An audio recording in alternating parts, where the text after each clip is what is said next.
House will please be in order.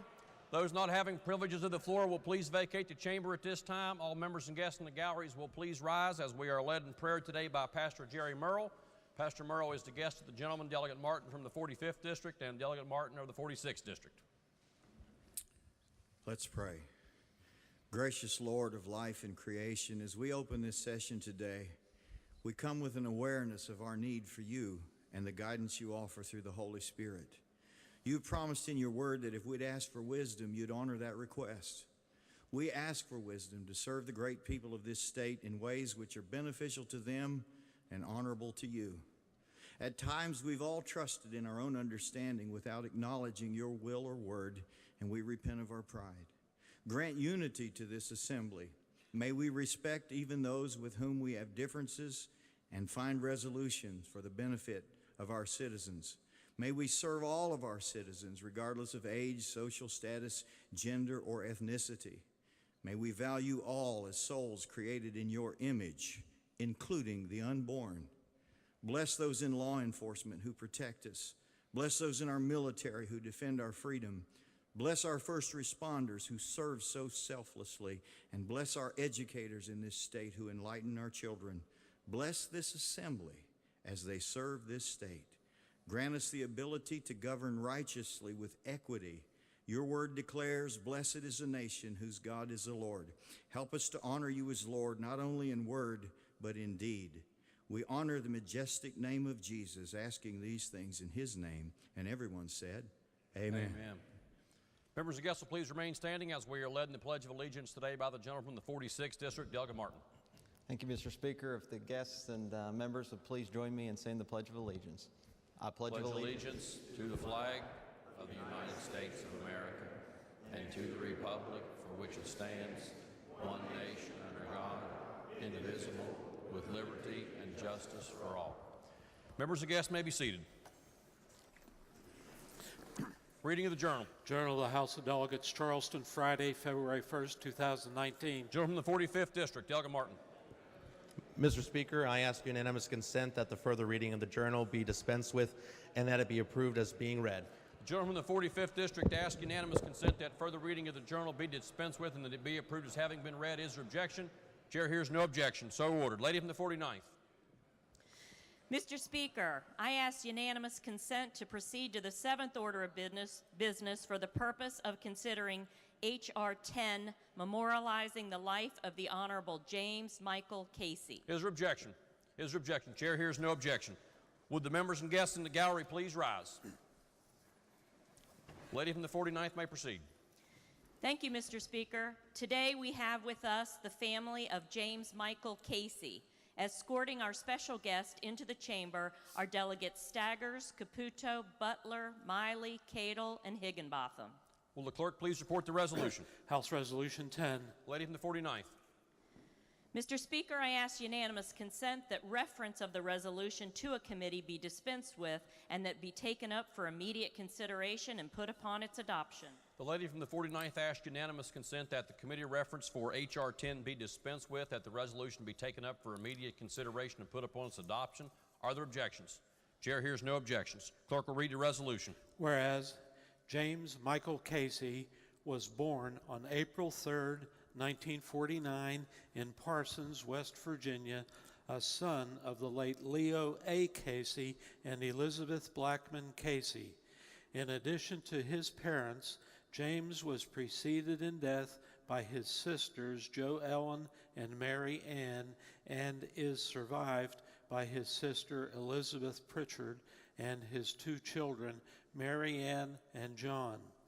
James attended college until Uncle Sam gave him a call, and he proudly served in the United States Army from 1969 until 1972, which included a tour of duty in Vietnam as a member of the 101st Airborne of the United States Army. Following being honorably discharged from military service, he returned to school and graduated from The Ohio State University with a degree in journalism in 1974 and then received his doctorate of jurisprudence from the West Virginia University College of Law in 1977. James began his law practice in Point Pleasant in 1977, pursuing his desire to help people and to provide a meaningful contribution to his community. He dedicated a large portion of his law practice to pro bono work and in helping people in his community who needed legal assistance but often were unable to pay.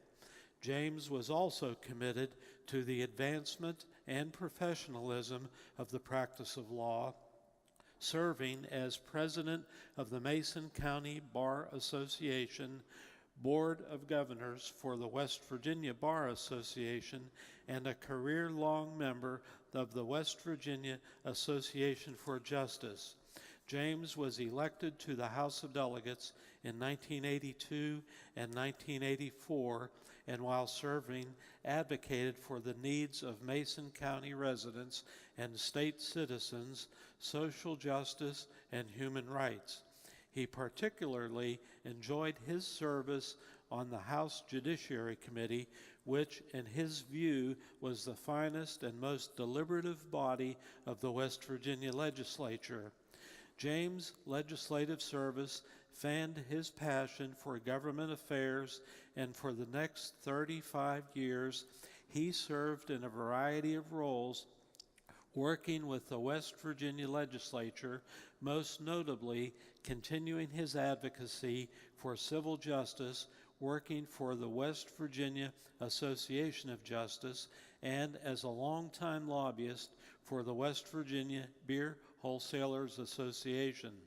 In these positions, he fully enjoyed his continued involvement with the legislature, and over the years befriended many members and legislative staff with his good-natured humor, honesty, and thoughtful views regarding the issues of the day. And whereas James and his former wife Sylvia were very proud of their two children, John and Mary Ann, and although they subsequently divorced, remained close and lived near each other in Point Pleasant for many years, which allowed James to remain an important and regular part of his children's lives. Sadly, West Virginia lost a fine citizen, public servant, a kind and giving and dedicated friend to many, when, after a long illness, the Honorable James M. Casey passed away on October 26, 2018. Therefore, be it resolved by the House of Delegates of the West Virginia Legislature that the House of Delegates hereby memorializes the life of the Honorable James M. Casey, father, veteran, public servant, and social justice advocate, and be it further resolved that the House of Delegates hereby extends its sincere sympathy at the passing of the Honorable James M. Casey, and be it further resolved that the Clerk of the House of Delegates forward a copy of this resolution to the family of the Honorable James M. Casey. The question before the House is the adoption of the resolution. A roll call has been demanded. Is the demand sustained? The demand is sustained. Those in favor of the resolution will vote aye. Those opposed will vote no. The clerk will prepare the machine. The clerk will please record the votes of those members escorting our guests today as voting in the affirmative.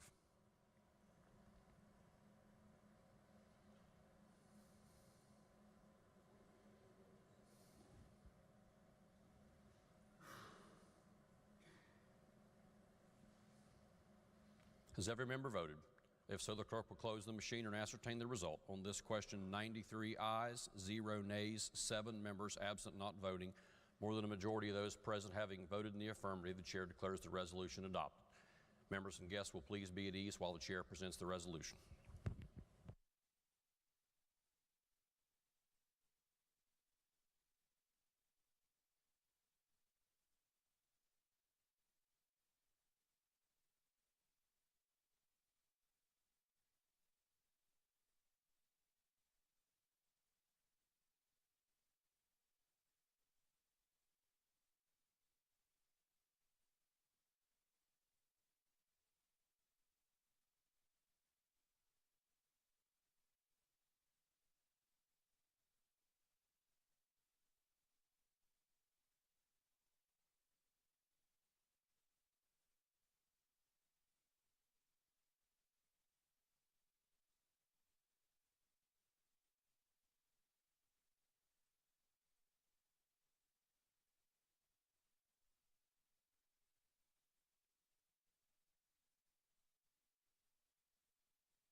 Introduction to guests. Gentleman from the 31st, Doug Tony. Thank you, Mr. Speaker. I'd like to introduce some pages from Raleigh County from Marsh Fork Elementary, if they would stand up when I call their name, and their parent. Haley Cantley and Blanche Cantley, which is also my aide on my bus, and my nephew, Tommy Treadway, and his mother, Amber McLean. If they would please stand up and house make them feel welcome.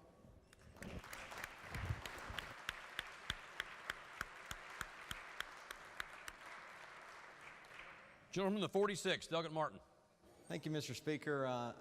You guys already met my pastor, Pastor Jerry Merle, but we've also have Pastor Garten, and we also have some folks from the Upshur County Library. I'm not sure which gallery Catherine's in, but if she would please stand in the house, make them all feel welcome.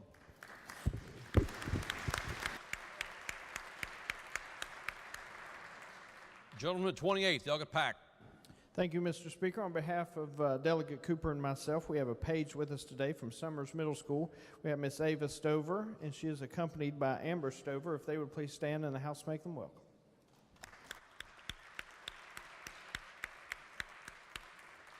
Gentleman from the 16th, Doug Hornbuckle. Thank you, Mr. Speaker. Today, ladies and gentlemen, I have our Fraser Singleton with me today that'll be interning for the week. I have with us Natia Inyangatha. She is a junior at Marshall University from Charleston, West Virginia. She is studying political science, also minoring in criminal justice. She likes to read, she likes to hang out with friends, and when she gets older, she would like to have her own law firm and get into the political scene. House, please make her feel welcome. And also, Mr. Speaker, on behalf of the Cabell County delegation, I have a lot of special friends with us today here in the North Gallery. If you're with us, please stand up. From the Cabell County Public Library, we have Judy Rule, Charles Bagley, Joshua White, Gretchen Claypool, Brianna Bowen, Sarah Ramazani, Aaron Davis, and David Carey. House, please make them feel welcome.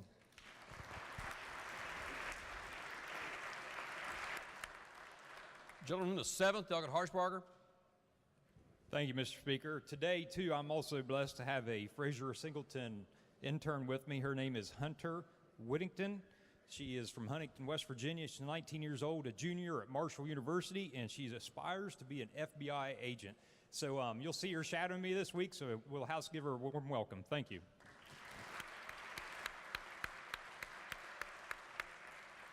Lady from the 51st, Doug Walker. Thank you, Mr. Speaker. I would like the House to give a warm welcome to Zach Fancher. He will be my intern for the week with the Fraser Singleton internship.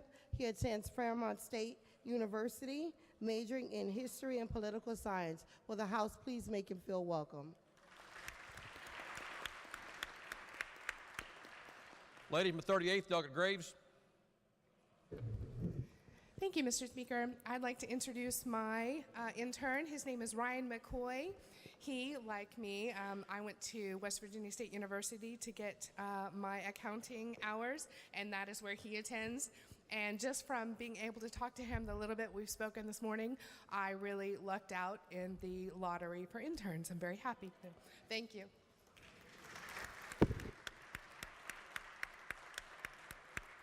Gentleman from the 27th, Doug Schott. Thank you, Mr. Speaker. I'm also pleased to introduce my Fraser Singleton intern. His name is Theodore Schell. Theodore, or we call him Theo, has come all the way from the small Bavarian village in Germany by the name of Scheinfeld. Did I say that right? Scheinfeld. Theo is a middle distance runner, an accomplished runner. He's also a beekeeper and has an acute interest in politics. He's been a participant in the U.S. Congress and German Bundestag Youth Exchange Program and has been working as an intern for Senator Manchin. He's here with us so we can show him how it should be done. And then he'll return to Washington and get them straightened out. Please welcome Theo.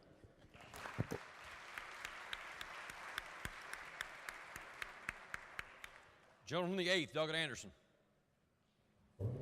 Thank you, Mr. Speaker. I would like to introduce my Fraser Singleton intern for the week. It is Shelby Adams from Marshall University. She's a political science major. The House will make her welcome, please.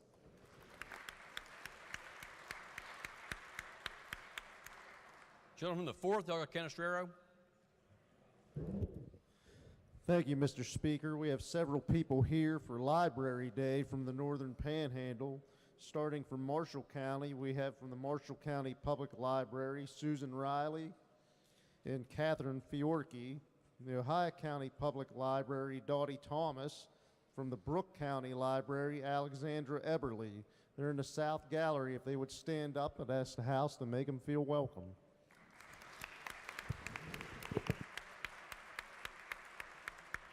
Gentleman from the 35th, Douglas Nelson.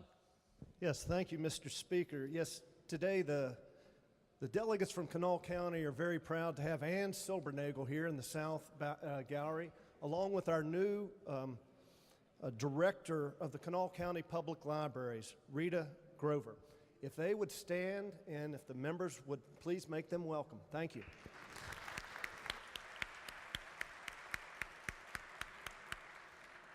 Gentleman from the 15th, Douglas Foster. Thank you, Mr. Speaker. Today, from Putnam County, we have Megan Tarbett, who's the director of the Putnam County Public Library and president of the West Virginia Library Association. If she would stand and the House make her feel welcome.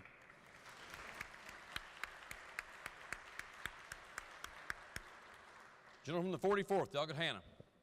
Thank you, Mr. Speaker. Today in the West Gallery, I have good friends of mine with me, Karen and Robin, representing the Richwood Public Library. If the House would please make them feel welcome.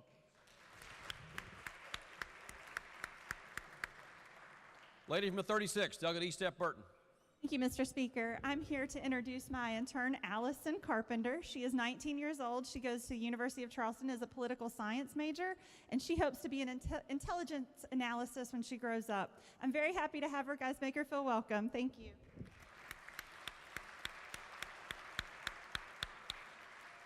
Gentleman from the 48th, Douglas Miley. Thank you, Mr. Speaker. On behalf of the delegates from the 48th District, we have an intern here today from Notre Dame High School. Her name is Claire Cochran, and she is accompanied by her parents, Brian and Laura Cochran. If they would all stand and the House make them feel welcome.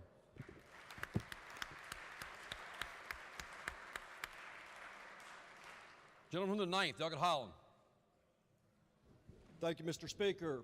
I'd like to announce today, coming from Huntington, West Virginia, Doctor of the Day, Dr. Adam Howerton.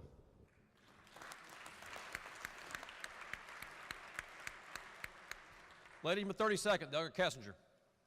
Thank you, Mr. Speaker. This week I'm joined by my Fraser Singleton intern, Sarah Hackney. She's here all the way from Cleveland, but she's a senior at WVU. She's 22 years old, and she is her major is political science.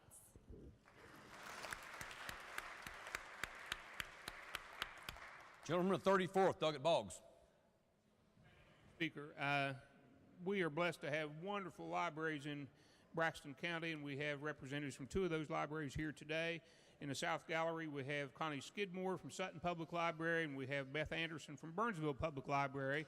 And also here today, one of our wonderful teachers in Braxton County, Diane Allison from Burnsville Elementary. If she would stand, please make all three of these wonderful ladies welcome.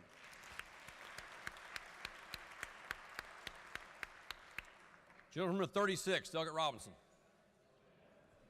Thank you, Mr. Speaker. I want to introduce my intern for the week, Mr. John Antolini from West Virginia Wesleyan. I'm sure it's going to be an eye-opening experience for him. And also, we have a intern for the gentleman from the 35th, Zachary Daly from University of Charleston. If the House will make him feel welcome.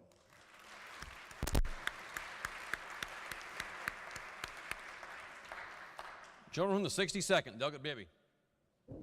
Thank you, Mr. Speaker. In the North Gallery, I'd like to introduce Haley Taylor from the Shepherdstown Public Library, and Billy Gray, Dana Phelps, and Kelly Tanksley from the Martinsburg, Berkeley County Public Libraries. They're here in the Capitol today for Library Day and are representing all Eastern Panhandle libraries, and they drove 5 hours to be with us today. So if they would please stand, please join me and my colleagues from the Eastern Panhandle in giving them a warm welcome to the House and our state capitol. Gentleman from the 50th, Douglas Angelucci. Thank you, Mr. Speaker. I'd like to take a moment to introduce an intern from West Virginia Wesleyan that will be spending time with me this week. This is Lauren Hatcher. She is she's majoring in English and has a minor in sociology and intends on planning to go to West Virginia University School of Law. So would you please make her feel welcome?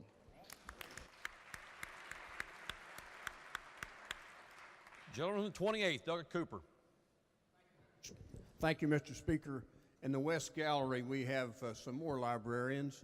First of all, if Austin Persinger would stand up, he's the librarian from Summers County High School.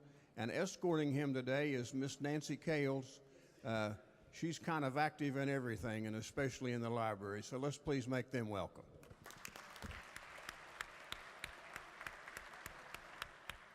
Gentleman, the 43rd, Doug Thompson. Mr. Speaker, today we have with us Jeremiah Warehoff. He is my intern. He is from Berkeley County. He is a political science major at WVU, and his aspirations are to be a lawyer. House, please make him feel welcome.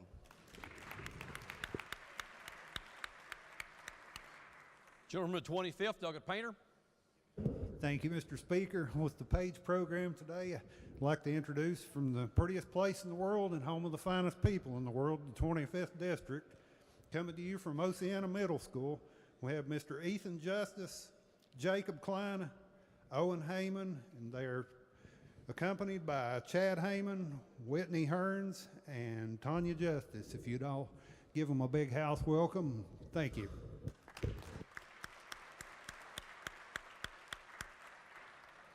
Lady from the 51st, Doug Fleshauer. Thank you, Mr. Speaker. I am delighted on behalf of the delegates from the 51st and also Delegate Summers and Delegate Pethel to introduce our librarian, Sarah Palfrey, our friend and our librarian. Would the House, would she please stand, and would the House make her welcome?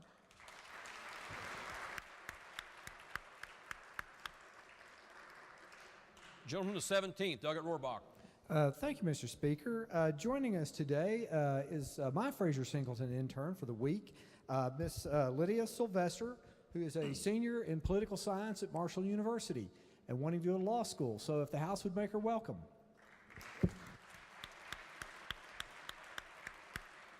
Are there further introductions? Lady from the 42nd, Doug Lavender Bow. Thank you, Mr. Speaker. I'd like to introduce my intern for the week, Mr. Brady Schrader, who comes from Yeager, West Virginia. He studies at Bluefield State College, and he majors in psychology and sociology. Please make him welcome. Are there further introductions? If not, reports to standing committees. Committee on Judiciary has had under consideration committee substitute for Senate Bill 152 relating generally to criminal offense expungement.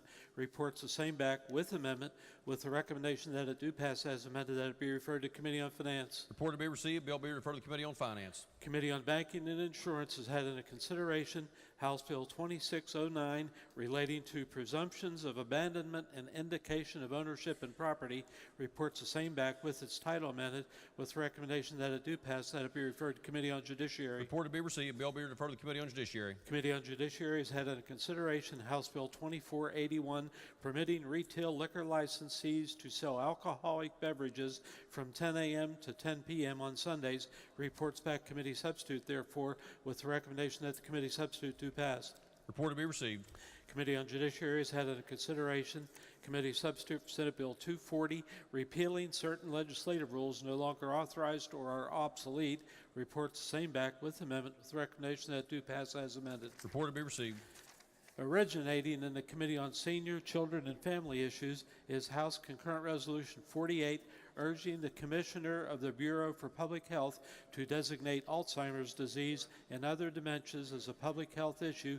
It's reported with recommendation that it be adopted, that it be referred to Committee on Rules. Report to be received. Resolution to be referred to the Committee on Rules. Committee on Judiciary has had under consideration House Bill 2204 prohibiting state licensing boards from hiring lobbyists. Reports back committee substitute, therefore, with recommendation that the committee substitute do pass. Report to be received. Committee on Judiciary has had under consideration House Bill 2686 relating to permitting the Supreme Court of Appeals of West Virginia to create a family drug court pilot program, and House Bill 2479, Corporate Governance Annual Disclosure Act. Reports back committee substitutes, therefore, with recommendation that the committee substitutes each do pass. Report to be received. Committee on Banking and Insurance has had under consideration House Bill 2608, repealing the requirement of printing the date a consumer deposit account was open on paper checks. Reports the same back with recommendation that it do pass, that the second reference Committee on Judiciary be dispensed with. Report to be received. Lady from the 49th. Mr. Speaker, the two chairs have conferred on this matter, and I now ask unanimous consent that the second reference of the bill to the Committee on Judiciary be dispensed with. The lady from the 49th asks unanimous consent that the second reference to House Bill 2608 to the Committee on Finance be dispensed with. Is there objection? Is there objection? Chair hears no objection. So ordered. Further reports of standing committees. Reports of select committees. Messages from the executive. Messages from the Senate. Clerk of the Senate announces the passage by the Senate of Committee Substitute for Senate Bill 4 relating generally to municipal home rule program. Report to be received. Bill be referred to the Committee on Government Organization. The Senate has passed Committee Substitute for Senate Bill 103 relating generally to public defender services. Report to be received. Bill be referred to the Committee on Judiciary, then the Committee on Finance. The Senate has passed Senate Bill 233 relating to age requirements for deputy sheriff. Report to be received. Bill be referred to the Committee on Government Organization. The Senate has passed Committee Substitute for Senate Bill 264 requiring courts to order restitution to crime victims where economically practicable. Report to be received. Bill be referred to the Committee on Judiciary, then the Committee on Finance. The Senate has passed Committee Substitute for Senate Bill 270, a streamlining process for utilities access to Department of Highways rights-of-way. Report to be received. Bill be referred to the Committee on Judiciary. The Senate has passed Senate Bill 331, using leashed dogs to track mortally wounded deer or bear. Report to be received. Bill be referred to the Committee on Agriculture and Natural Resources, then the Committee on Judiciary. The Senate has passed Senate Bill 332 relating to Class Q special hunting permit for disabled persons. Report to be received. Bill be referred to the Committee on Agriculture and Natural Resources, then the Committee on Finance. The Senate has passed Committee Substitute for Senate Bill 390 requiring electric utilities submit feasibility studies of constructing and operating middle-mile broadband internet projects. Report to be received. Bill be referred to the Committee on Technology and Infrastructure, then the Committee on Judiciary.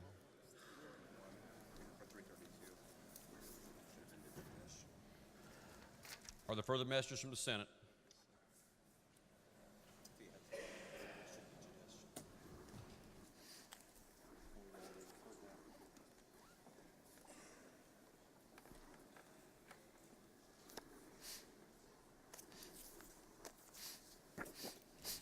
Chair indicated that Senate Bill 332 would be referred to the Committee on Agriculture and Natural Resources, then the Committee on Finance. That reference appears to be erroneous. The second reference should be the Committee on Judiciary. Is there objection to a reformation of that reference?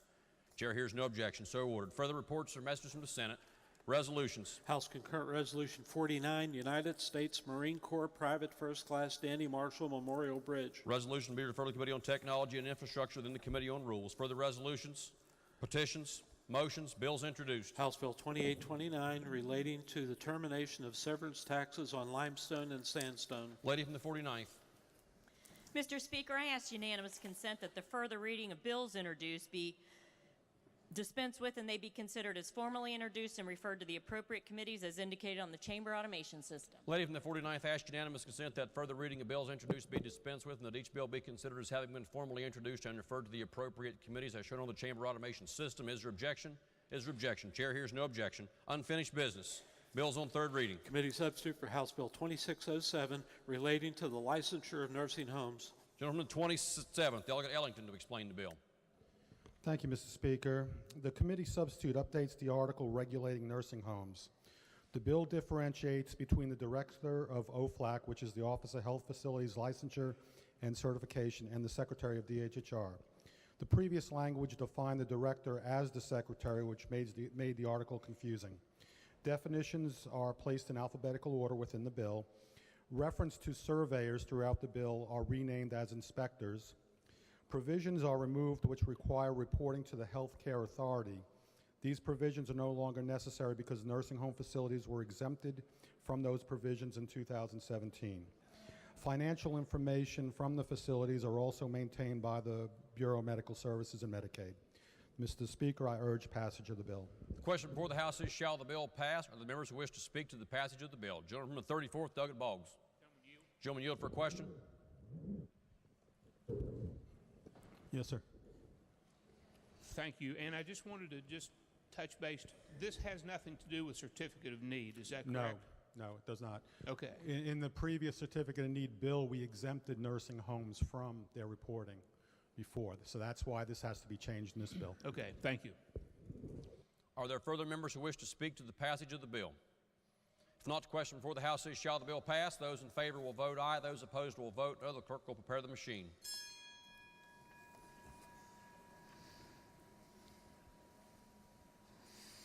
Has every member voted? Has every member voted? If so, the clerk will close the machine and ascertain the result on this question. 95 ayes, 0 nays, 5 members absent, not voting. More than a majority of those present having voted in the affirmative, chair declares the bill passed. Clerk will please report the title. Committee substitute for House Bill 2607. Are there amendments to the title? If not, title as read by the clerk will be and remain the title of the bill. Clerk will please communicate the action of the House to the Senate and request concurrence therein. Next bill on third reading. Committee substitute for House Bill 2612, proposing rules related to the completion or updating of source water protection plans. Gentleman from the 27th, Delegate Ellington, to explain the bill. Thank you, Mr. Speaker. The committee substitute permits the department to stagger by 5 hydrologic regions when it receives source water protection plans. Source water protection plans are required to be submitted every 3 years. The department received over 125 source water protection plans at one time. This doesn't give the department enough time to review the plans, suggest any changes, and then review the updated plans, all while planning and conducting their statewide required hearings. This change will hopefully provide a more efficient processing of the source water protection plans. Mr. Speaker, I urge passage. Question before the House is, shall the bill pass? Are the members who wish to speak to the passage of the bill? Gentleman from the 51st, Delegate Hansen. Thank you, Mr. Speaker. Under Rule 49, I'm advising you that I own a company that's employed writing source water protection plans. As the gentleman has explained the facts, that would constitute a member, or the gentleman would be a member of a class of more than 5 people and should vote. Are there other members who wish to speak to the passage of the bill? If not, the question before the House is, shall the bill pass? Those in favor will vote aye. Those opposed will vote no. The clerk will prepare the machine.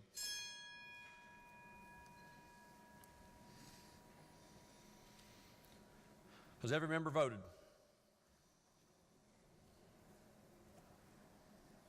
If so, the clerk will close the machine and ascertain the result on this question. 95 ayes, 0 nays, 5 members absent, not voting. More than a majority of those present having voted in the affirmative, chair declares the bill passed. Clerk will please report the title. Committee substitute for House Bill 2612. Are there amendments to the title? If not, title as read by the clerk will be and remain the title of the bill. Clerk will please communicate the action of the House to the Senate and request concurrence therein. Are there further bills on third reading?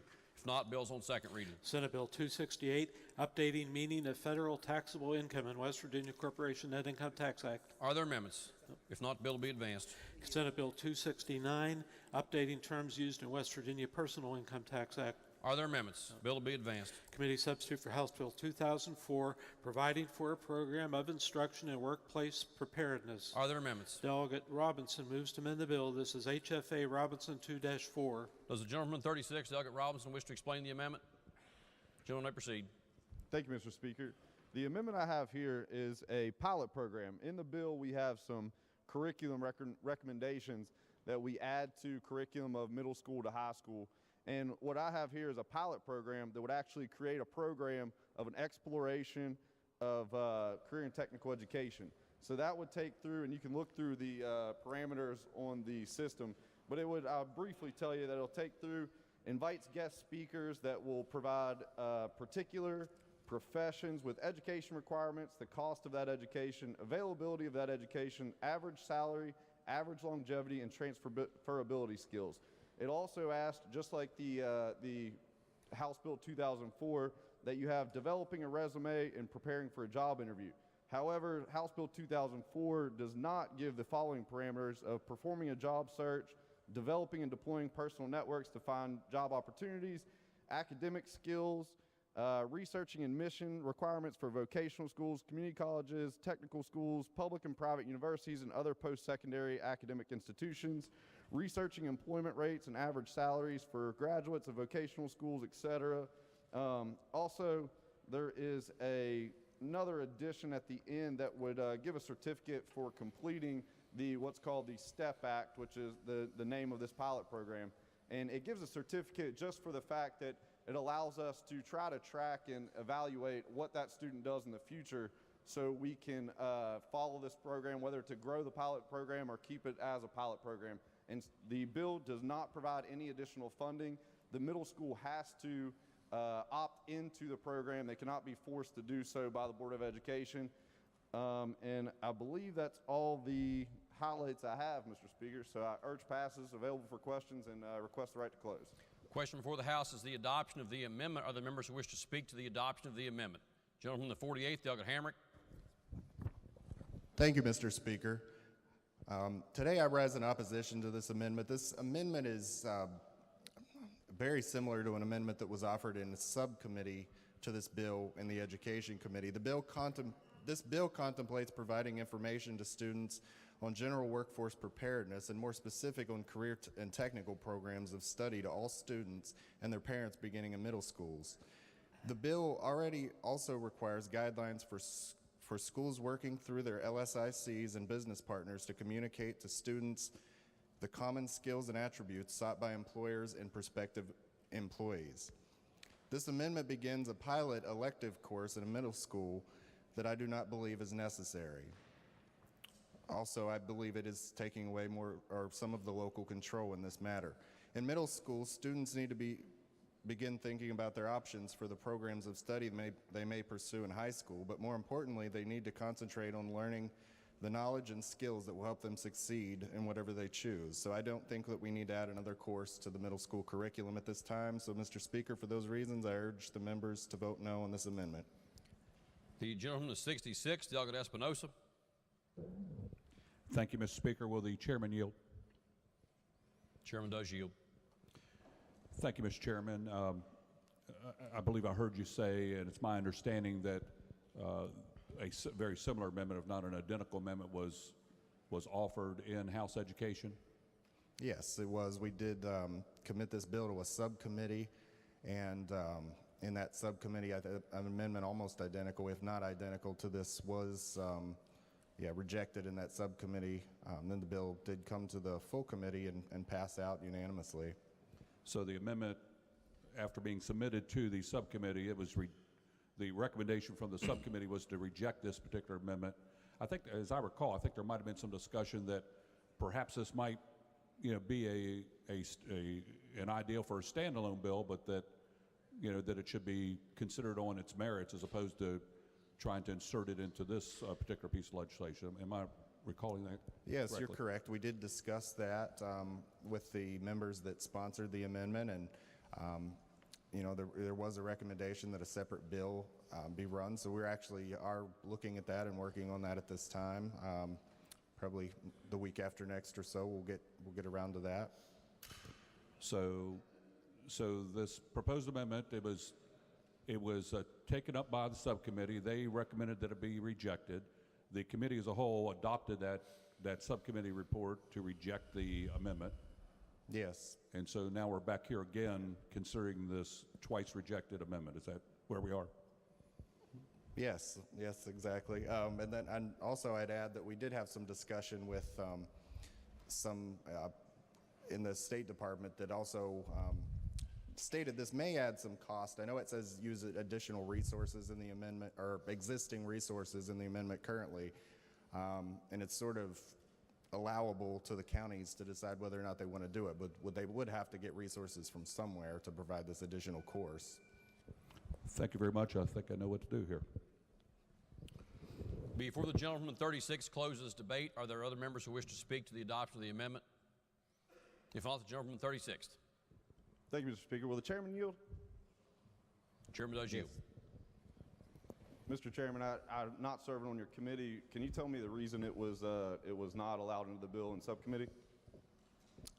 I wasn't a member of the subcommittee. I appointed the subcommittee, the members, the chair and the vice chairs of that subcommittee. I was actually there. I'll fill you in if that's okay.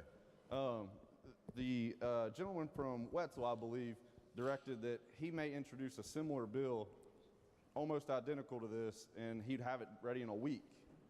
That was about a week and a half, 2 weeks ago, approximately. Is that correct?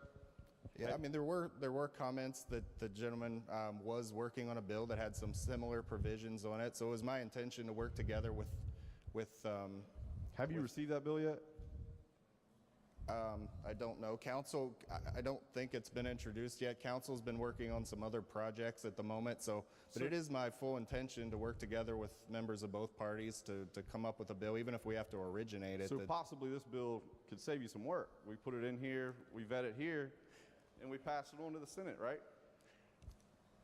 I understand what you're saying, but I think that the bill, the amendment would actually go to. You suggested resources would have to come from somewhere. Have you had a chance to read the amendment? Yeah, I have read the amendment. What resources might that take away? I mean, it's the resources are going to have to come from somewhere else in the county to create an additional class or additional program in the curriculum. So have you seen the section where it says instructor, which is probably one of the only sections that may cost additional dollars? Yeah, I have reviewed the amendment. Is it your understanding that the instructor qualifications there would leave it open to all county available instructors? Not only in the middle school, but the local high school, the local community and technical college, or community career and technical education facility? I mean, that seems wide open. If somebody's available and trying to encourage people to attend those CTEs, wouldn't they jump in and say, hey, you know what, I'll come help and teach this class in my open time? And is that true? I mean, I understand the intent of the amendment, and they can already do all of those things in the bill the way it is. We're just not specifically directing them from a state level how to instruct in the county. Yeah, we're not creating a pilot program that we would study and see if it's effective or not. We're just telling them, hey, you guys should probably do this. We are allowing the counties to make that decision, whether or not that it is, something they want to pursue, but it would. Now, you said local control. Now, this is a pilot program that is permissible, correct? Like, you can't, like I said in my definition, you cannot force anybody into this program. Ran out of breath.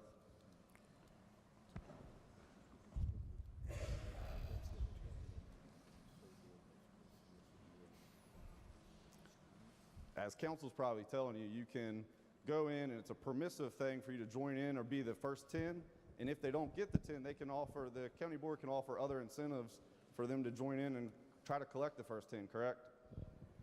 Yes, you're correct on that, yes. And I believe the previous education chairman seen this bill before. It's also been vetted in his committee 2 years ago. It was vetted in the Senate and House last year, and it actually made it to the governor's desk once before, and was the bill that it was in was vetoed because of homeschool language. So I think this language has actually been probably more vetted than the bill you're about to pass over to the Senate. So would you agree? I mean, I understand the intent of your amendment is to make the bill more strict.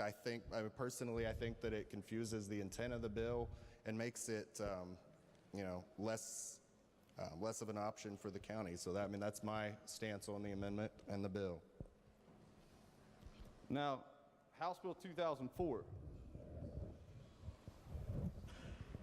Program. Did you give up? No, I thought you were done with questions. Sorry, I thought you were closing. I got plenty more, man. We got a little while to go.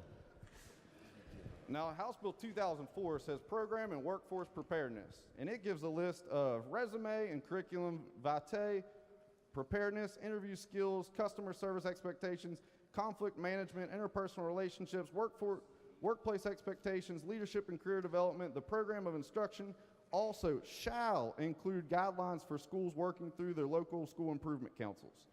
Now, how is that language any different than what I proposed in this amendment?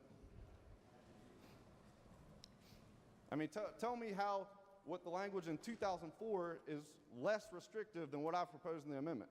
We have a pilot program that we're going to try to do. We're going to try this out. We're going to study it and see if it works. We're going to try to get middle school kids involved in workplace education and to move forward and create a skilled workforce. But you're telling me that trying a pilot program is more restrictive than requiring curriculum in your bill? I mean, it's more strict in the manner that it does require, or it does create an additional class in the curriculum. Would you agree that if you're going to study something, all the parameters should be collected and put together so you have strict guidelines on what you're studying? Would you agree with that? I mean, I agree, but the bill already does set forth guidelines. Do you agree with what's set forth here in the amendment? Do you agree that we should be trying programs like this? Do you agree? Yes or no? Yeah, I mean, I understand, like I said, the intent of the amendment, and I do agree that anything. Mr. Chairman, that wasn't my question. Do you agree that we should be trying programs like this? Yes or no?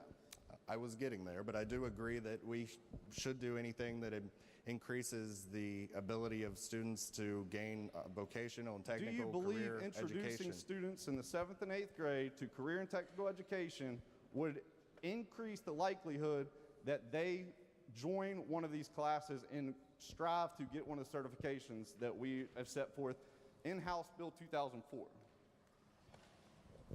No, I mean, like I said, I understand the purpose of the amendment. I have already answered the questions, and I do oppose the amendment to this bill. I do think that the bill as it stands is more clear. So I've already answered the questions. Thank you, Mr. Chairman. Right to close, Mr. Speaker. Other members are seeking to be recognized. Does the gentleman wish to close now? Okay. Gentleman from the 46th, Douglas Martin. Thank you, Mr. Speaker. I would just like to rise in opposition to this amendment. We had this same exact amendment in the education, in this subcommittee in education. You know, I agree with the gentleman. I'm a co-sponsor on this bill of his here that he's discussing right now. You know, one of the reasons why we did not like the amendment in particularly was because of the speakers. This bill has a speaker every week that would come into these into this pilot program, and we talked about doing it every other month. A similar bill, like the chairman said, that we had last year in this House, it went over to the Senate, and this bill had failed or didn't move over there. So I'd rise in opposition to this amendment just because of the reason of, I think this bill is very important. I think everybody in this room would agree that it's a very important bill, but adding this amendment to it could cause it across the hallway here to, not pass. So, like I said, I'm a co-sponsor on the gentleman's bill. I think that the chairman has stated that he will run a bill very similar to this, and so I would rise in opposition to the amendment. Gentleman from the 16th, Douglas Hornbuckle. Thank you, Mr. Speaker. Today, I rise in full support of this amendment. I'm not worried about what the other side is going to do. What I do know what this amendment will do is it will better our kids. It is a known fact that early exposure and experience in these fields will help. The amendment is trying to take the framework of the intentions of the bill and introduce that in middle school and enhance that for our kids. Let's vote for the amendment so we can better our kids. Thank you, Mr. Speaker. The gentleman from the 62nd, Douglas Bibby. Thank you, Mr. Speaker. I'd like to speak in opposition of the amendment, and coming from a individual who had spent some time in our local schools, anytime I see anything that says we'll do within existing resources always gives me pause, because nothing is free, ladies and gentlemen, nothing. And this amendment is a wolf in sheep's clothing, because it does require a teacher or an administrator will have to take time out of their day to meet the requirements of a pilot program for something that's not going to teach a kid how to do anything. It's going to basically give him information that he can get from his teachers, any other teachers in the system, provide that on a day-to-day basis. And why we would want to create from the state level and direct the local counties and schools to do a program like this, it's just beyond my comprehension why we would want to do that. This is not done within existing resources, because those existing resources are already taxed out in teaching other subjects. So I would recommend that we not support this amendment. Thank you. Are there other members who wish to speak to the passage of the amendment? If not, the gentleman from the 36th is recognized to close debate. Thank you, Mr. Speaker. To the previous delegate that spoke, I believe he's from the Berkeley County or maybe Eastern Panhandle area. I have a letter here from James Rumsey Technical Institute, which is in, looks like 3274 Hedgesville Road, Martinsburg, West Virginia, saying, "I'm eager to support your proposed bill, as I feel that as educators we are charged with understanding that our current students will very soon be our future workforce." I also have letters regarding the same program. Roan Jackson Technical Center, Wheeling Park, Academy of Careers and Technology in Beckley, Marshall County Schools, Boone County Career and Technical, Mingo Extended Learning Center. I mean, I don't understand our arguments here. Now, the gentleman suggested that this may cause problems on the Senate. This exact language was added to different bills the last 2 years on the other side. So this is going to kill it this year, but then they added it in the last 2 years? That makes no sense. Now, we've been told just the other day on House Bill 2010, try different things. Everything, I think we got the definition of insanity, doing things over and over again. We should try different things. This is different. This is different. This is putting things in that will create opportunities and build our workforce in West Virginia. It's known that if you are not introduced to a career in 7th and 8th grade, you are 80% less likely to take up that trade. So if we're going to do this, if we're going to half-heartedly do this in House Bill 2004 in a watered-down version of a similar bill, go for it. But if you really want to accomplish something, you really want to go forward, do things like this. Let's quit throwing hot air at education and do something for real. I would ask for the yeas and nays. Thank you, Mr. Speaker. Debate's been closed. A roll call has been demanded. Is demand sustained? Demand is sustained. Question before the House is the adoption of the amendment. Those in favor of the amendment will vote aye. Those opposed will vote no. The clerk will prepare the machine.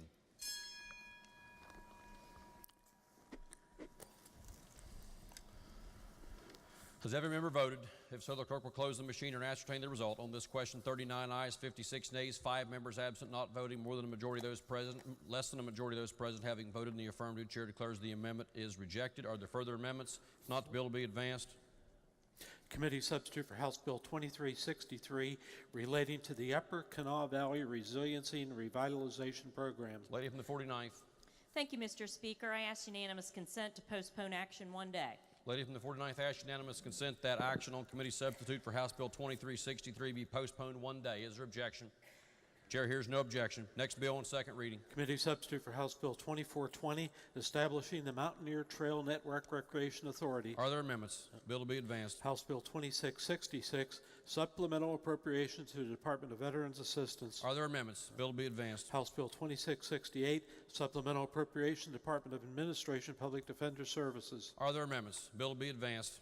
Are there further bills on second reading? Bills on first reading. Committee substitute for House Bill 2490 preventing, proposing, or enforcing rules that prevent recreational water facilities from making necessary upgrades. Bill to be advanced. House Bill 2691 providing that a license to carry a concealed deadly weapon expires on the holder's birthday. Bill to be advanced. Committee substitute for House Bill 2779 providing the proceeds from certain oil and gas wells for persons whose name or addresses are unknown are to be kept in a special fund. Bill to be advanced. Are there further bills on first reading? If not, leaves of absence. Lady from the 49th. For our colleagues Kump, Byrd, Scaff, Storch, and Longstreth. Are there objections? Chair hears no objections. Leave shall be granted. Remarks by members of the House. Remarks by members of the House. Gentleman from the 51st, Delegate Hansen. Thank you, Mr. Speaker. Coal mining communities across West Virginia are hurting. Coal companies have gone bankrupt, miners are losing their jobs, and families are facing tough times. And here's the question. At a time when we're losing so many coal jobs, do we just dig in our heels and try to make our future economy look like our past economy? Or do we take steps that are proven in other states to capture new energy jobs that are passing by the state of West Virginia? And let me give you one example. We're in the middle of a natural gas boom here in West Virginia, but manufacturing operations are not allowed to access cheaper natural gas plants operated by third parties adjacent to their facilities. And a second example, let me ask you if you know what the fastest growing sector of employment is across the country. The fastest growing sector in the United States is the solar energy sector. There are now over 250,000 jobs in solar across the country, 250,000. And how many do we have here in West Virginia? We have about 300. And look in Ohio, they have more than 6,000 solar jobs. And in Maryland, they have more than 5,000 solar jobs. And even in Kentucky, they have more than 1,000. But in West Virginia, only 300. And the reason for that is because we have policies that keep them out. So I have sponsored a bill with bipartisan support. It's called the Modern Jobs Act, or the MOJO Act. And this bill will create jobs in West Virginia. For those large manufacturing operations and chemical facilities that we have in Morgantown and along the Ohio River and here in the Kanawha Valley, it'll allow them to access natural gas-based electricity and solar electricity, should they choose to do that. And there are corporations across the country with corporate sustainability targets, which means they have made a decision that they need to generate their electricity from renewable energy. And sometimes it's up to 100%. And those companies won't come to West Virginia because right now they do not have access to that renewable electricity. So like it or not, that's the way the world is moving. And companies like Google and Apple and Microsoft simply won't come here. So I'm asking you to support policies that will attract all types of jobs to West Virginia, not just those jobs that sustained us in the last century. I'm proud of our coal miners. I appreciate the work that they've done and continue to do to power America. It's dangerous and difficult work. I really do appreciate that. But we need to adapt to a changing world. We could dig in our heels and keep these other types of jobs out of West Virginia while coal jobs decline, or we could truly work to diversify our economy and welcome all kinds of energy jobs in West Virginia. So I hope you'll join me in supporting House Bill 2589, the Modern Jobs Act. Thank you, Mr. Speaker. The gentleman from the 43rd, Doug Thompson. Thank you, Mr. Speaker.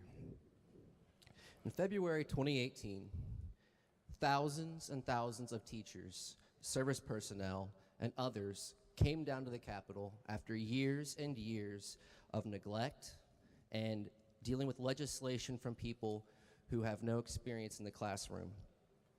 February 2019, we're now fighting a same battle in the Senate. Attacks on public education, and now attacks on public educators. Teachers are pretty good about teaching a lesson, and when that lesson isn't understood the first time, they're willing to teach a lesson again, and again, and again, until that material is understood. So I'm asking this week, as we delve into our legislative body, that we consider and we listen to our public employees, and we listen and hear the pleas from public education, and we make the right decision. Thank you, Mr. Speaker. The gentleman 27th, Doug Porterfield. Thank you, Mr. Speaker. I first of all just want to stand and speak to a few things that have just been addressed and some things that have been said over the last couple of weeks in regard to our majority. I just want to say I'm thankful to serve with the people I serve with in this majority. In just the last few days, I've had a privilege of young delegates really just revolutionize with their leadership the foster care bill, broadband, and the removal of the Social Security tax. I've watched and heard people get up, probably just a grandstand for their districts, to throw off on our majority, talk about how things need to be done, but yet the other side for 83 years had the majority, and they did nothing but cripple this state. Under this majority since 2014, we have built to have a 9-digit surplus. I want you to think about that here in West Virginia. And I just want to thank the people that have worked so hard, have been so diligent to help to make this possible. Many of my delegates, including my teammates, served in the minority, dogfighting, working hard, and watching West Virginia change to having some of the most liberal laws on abortion that there is. I want to thank this majority for looking to the future, for looking for ways to diversify our economy and making West Virginia the best place to live, work, and raise a family. You know, it was said here just a week or so ago to one of my teammates that the business inventory tax, the guy didn't know, that had never heard anyone tell him that that's why they were leaving this state. Well, let me say this to you. A lot of people don't even know what the business inventory tax is, but they see what the result of that has been, and it has been a very, very restrictive way of keeping jobs from coming here. I think this majority needs to be commended. I think they need to be thanked, because if they had not stepped in and not made the changes that have been made since 2014, it's hard to tell where our state would be. For over 80 years, you had the majority. We have a drug epidemic. We have poor education. We've got resolve that we're trying to take care of. And if your ideas were so great, then why was there such an epic failure? You are poor at governing. It's just the truth. You stand for pro-choice and murdering babies. You stand to take away people's guns. The environmental sister that you all, many of you hang around with, are up committing crimes against Rockwell and the Eastern Panhandle. And we have these multitudes of SOGI bills coming up restricting our people in business. I want to say this to you. I'm glad to be a part of this majority. And it's not a perfect caucus. And there's one reason in particular I know it's not a perfect caucus, is because I'm a member of it. And I'm not perfect. But I want to make solid decisions. I run to defend the First Amendment, the Second Amendment, religious liberty, pro-life, pro-family. I back right to work, and I'm for pro-business and moving this state forward. And I have watched good government since 2014 move this state forward. You can cut it any way you like, but you can't change history. You can't change what you did when you voted, and you can't see clearly that over the last, going in now the 5th year, that it's the best days that our state have ever had.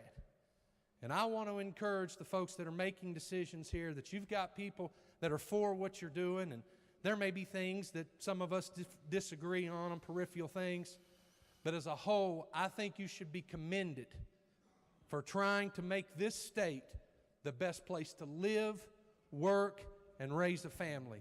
Mr. Speaker, you should be commended. I appreciate you, Madam Majority Leader or Gentle Lady, whatever they prefer us to say to you now. I want to thank you for your hard work and diligence, and my fellow colleagues for working, fighting through obstruction, fighting through frivolous endeavors to try to hinder growth, and standing up for the greatest state in the Union, the state of West Virginia.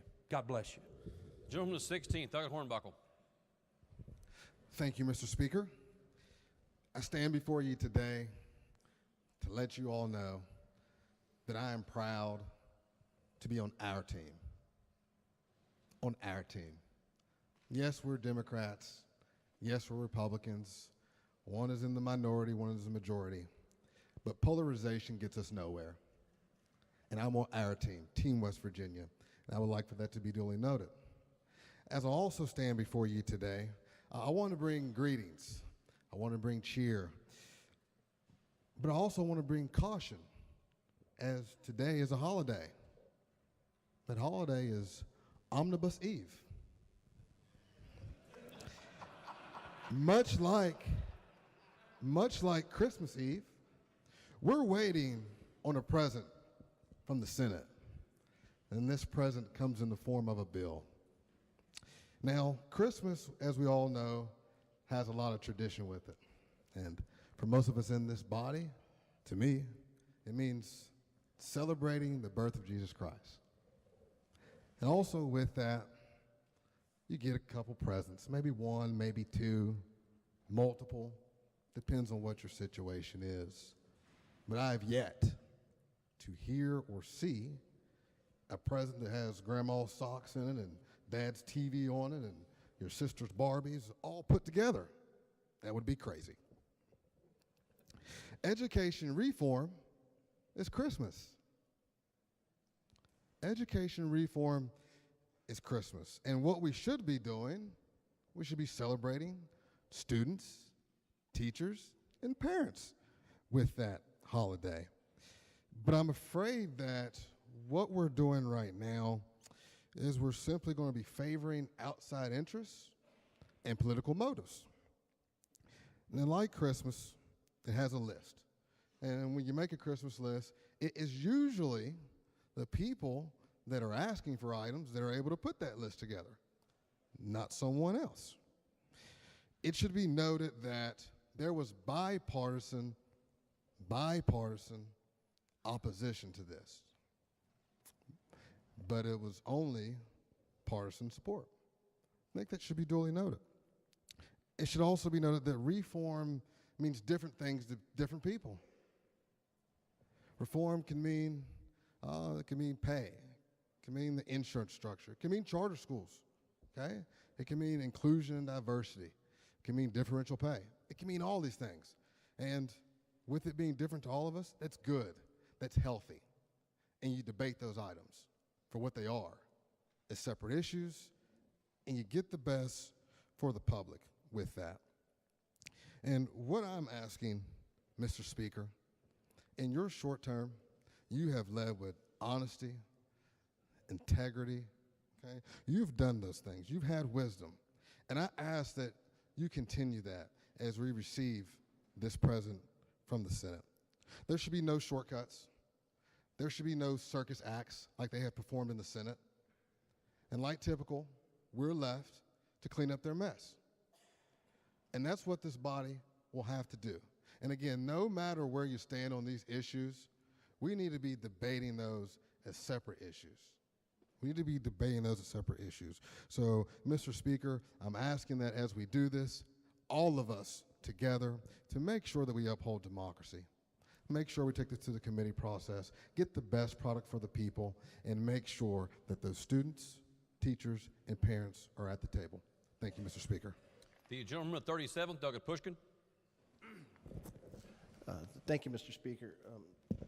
Mr. Speaker, yesterday the state of West Virginia lost one of its best friends, one of its greatest diplomats.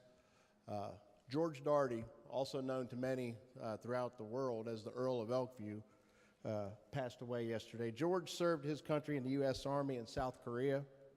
He was the past president of the West Virginia Board of Law Examiners. He served as a staff counsel here in the West Virginia House of Delegates, and he helped more people than he probably ever knew find recovery from alcoholism and addiction. I would request a moment of silence in memory of George Daugherty. Chair would ask all members and guests in the galleries to please rise for a brief moment of silence.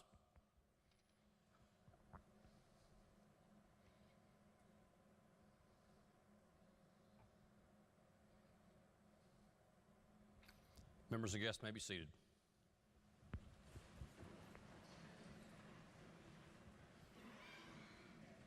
The gentleman from the 48th, Elgott Miley. Thank you, Mr. Speaker. I usually don't get up and respond to misinformed ideologues, but I will, and I wasn't prepared to do so. But I've only been here since 2004, haven't been here for 83 years. Nobody in this chamber has been here for 83 years. But that's a convenient talking point for some in the room who want to ignore the facts. That I'll share some facts with you. Since I've been elected since 2004, we've sent thousands of kids to school with the Promise Scholarship. That was funded by the Democratic majority. So if you don't think that's a good thing, why don't you sponsor a bill to end the Promise Scholarship? What we also did from 2004 to 2014, we went from having a business tax climate ranking of 43, as confirmed by the Tax Foundation, to about 15 or 16. It's now 19. But that's been a considerable jump. And we made that jump by privatizing workers' compensation, which most businesses will tell you was a good thing. But if you don't think it was, please sponsor a bill to go back to the way it was. Most businesses will tell you that their business franchise tax was eliminated. Most think that's a good thing. But if you don't think it was, please sponsor a bill to reinstate it. Most businesses will tell you they had their corporate net income tax reduced. Most of them think that's a good thing. If you disagree, please introduce a bill to increase it. When the Democrats were in the majority, we eliminated the food tax with overwhelming bipartisan support. If you don't think that was a good thing, please sponsor a bill to reinstate it. Now, we can choose to begin to be partisan in this chamber, which I think, thankfully, to this current speaker, we've been able to avoid for the most part. But if you want to go down that path, that's fine. We actually, in case you were wondering, we actually picked up seats in the last election, and I don't think that will stop. And I'm happy to compare any 4 years from 2004 to 2014 and what we accomplished during that 10 years when we were in the majority, during the time I was here and most of the people in this body, with the last 4 years of what you've accomplished and how and if that moved West Virginia forward. Your party, nor ours, put the gas in the ground. Neither your party nor ours had anything to do with the pipelines being built. In fact, if it wasn't for our party a couple of years back, we wouldn't have passed some of the funding mechanisms to get the road bond passed and funded. That took bipartisan support because there wasn't the political courage to do it with one party or the other. So if you want to start being partisan, we can. You'll never get the inventory tax passed and eliminated. In fact, members of your leadership team was in a meeting in which I participated and several of our members trying to find a solution to it. We're all for supporting the elimination of it so long as we don't cripple our counties and the money those school systems receive from it. We asked for proposals. You know what we've gotten since that meeting 10 days to 2 weeks ago? No proposal as to how to backfill the money that would go to our school systems or not go to our school systems if we eliminated the equipment and inventory tax. So if you want to start going down the partisan path, I suppose we can. You have 59 votes. You can pass anything you want, except getting rid of the inventory tax. And perhaps some other ideological things that not all members of your caucus would support. So if you want to be inflammatory in remarks by members, and to be clear, both sides are susceptible of doing that, and I would encourage and discourage, I should say, everyone from doing that. We can go down that path. But if you want to make good things happen, I submit we work together. If not, keep giving your floor speeches. I'll find more things we did in the past 10 years from 2004 to 2014 to remind you every day you get up on the floor. Thank you, Mr. Speaker. Lady from 38th, Delegate Graves. Thank you, Mr. Speaker. And actually, that's why I'm rising. I don't often get up to talk during remarks by members, but I'm rising to thank you because under your bold new leadership, I believe the House is moving towards the most bipartisan House that we've ever had. I thank you for that. I'd also like to thank the honorable delegate from the 48th because despite his very fiery speech just now, I find him to be a reasonable man who is very interested in continuing and working with you to increase the bipartisan effort of this House. And I would like to rise to encourage all of my members to remember, all of my colleagues to remember that there is a learning curve with this job.